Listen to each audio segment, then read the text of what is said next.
প্রিয় বোন, আপনাকে বলতেছি, প্লিজ একটু মনোযোগ সহকারে শুনবেন। ধরে নিলাম আপনার হাজব্যান্ড একজন শ্রমিক অথবা কোনো একটা চাকরি করে অথবা কোনো একটা কাজ করে। হঠাৎ 1 থেকে 3 দিন টানা কাজ নেই অথবা 1 সপ্তাহ কাজ নেই। এই সময়ে আপনার করণীয়টা কি? আপনার করণীয়টা হচ্ছে আপনার হাজব্যান্ডকে সাহস জোগানো যে এখন কাজ নেই, কিছুদিন পরে অবশ্যই তোমার কাজ হয়ে যাবে, আমাদের এ দুঃসময় একদিন কেটে যাবে। এরকমভাবে আপনার হাজব্যান্ডকে আপনি সাহস যোগাবেন।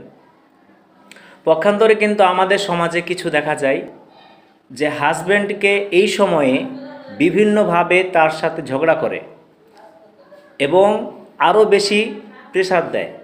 আমাদের এটা কাম্য নয়। আমাদের বোনদেরকে আমি বলতে চাই যে আপনার হাজব্যান্ডদের সাথে আপনি ভালো আচরণ করুন, তাহলে অবশ্যই আপনাদের হাজব্যান্ডরা আপনাদেরকে অবশ্যই ভালোবাসবে।